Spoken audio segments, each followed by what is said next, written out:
Hi, I'm Rabbi Josh Cahan. Welcome to the Yedid Nefesh commentary series. The four children. We're always fascinated by the four children.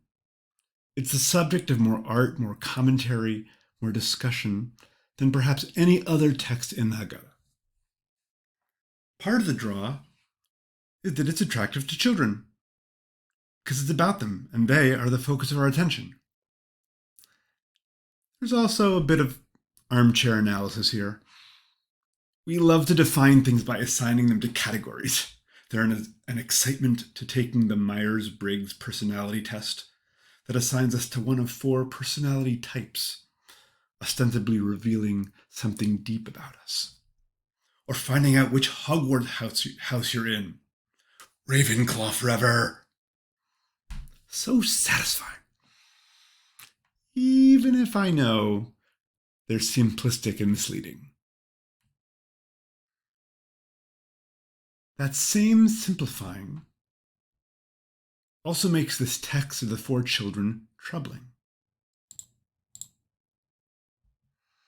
While much of the consternation focuses on the wicked child, the notion that we can sort children into categories like this at all does not sit well. You've probably seen various ways people try to finesse or reinterpret this. But each one serves to accentuate the problematics of the text itself. They draw our attention to the itch. With texts like this, I find it most helpful to look at their sources to see what generated this idea, these categories. In this case, the source is close at hand, right here on the next page of my Haggadah.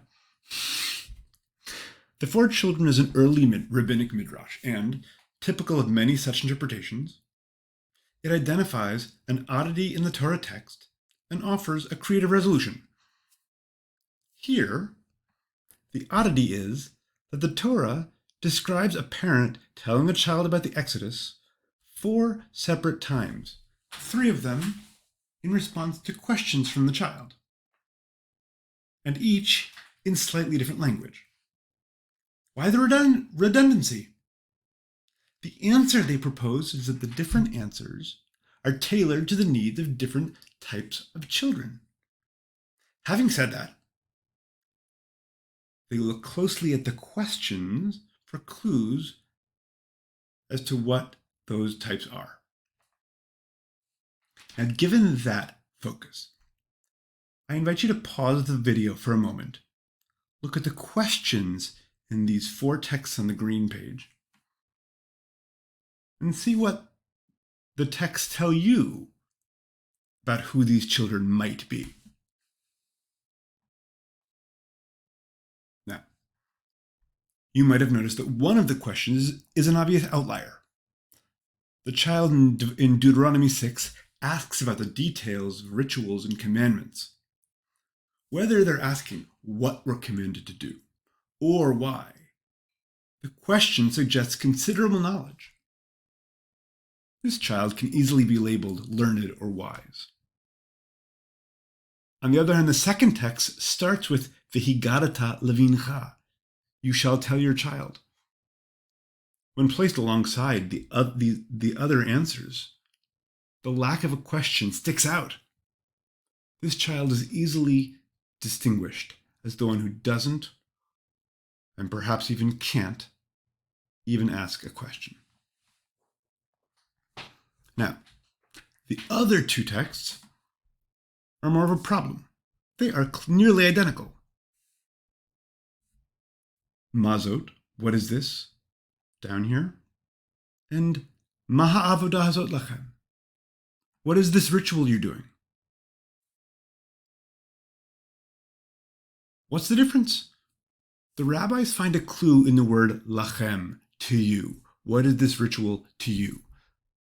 This does not need to be sinister, but when placed alongside the other questions, that extra lachem sounds dismissive, as if the child wants nothing to do with these goings on.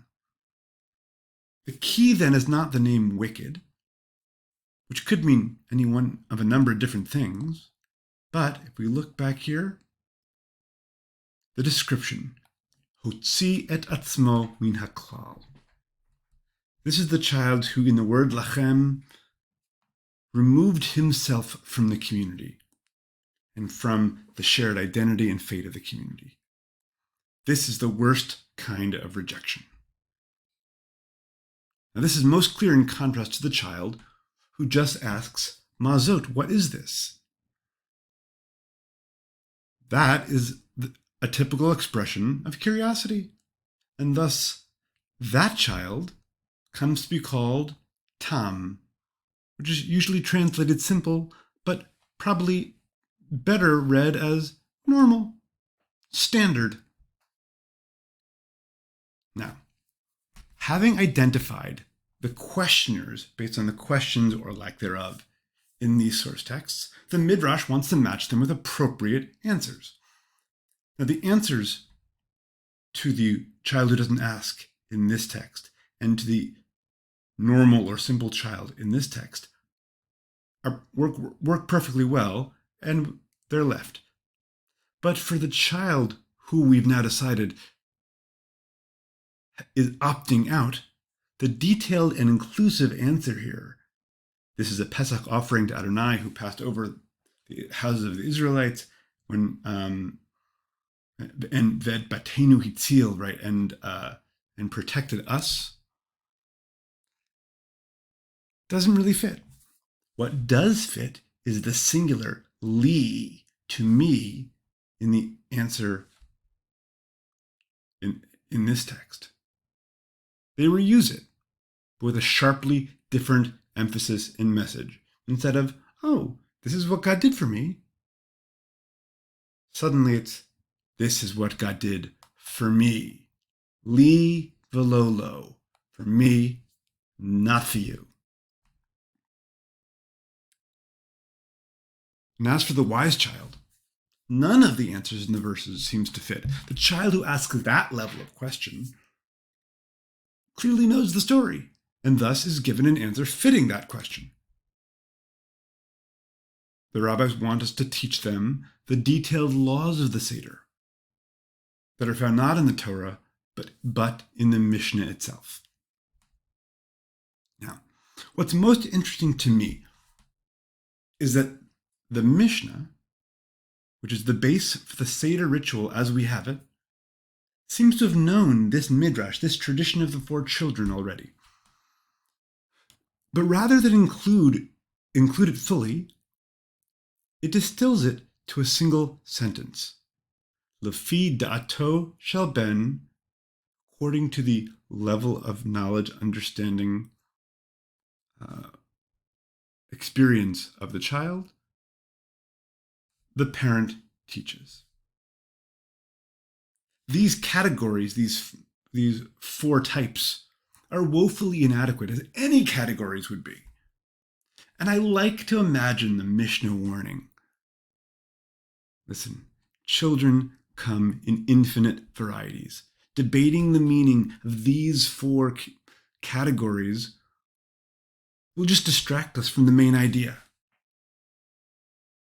The important, crucial idea that the parent's job on this night is to educate, to meet each child where they're at, and to teach them the things that will help them grow.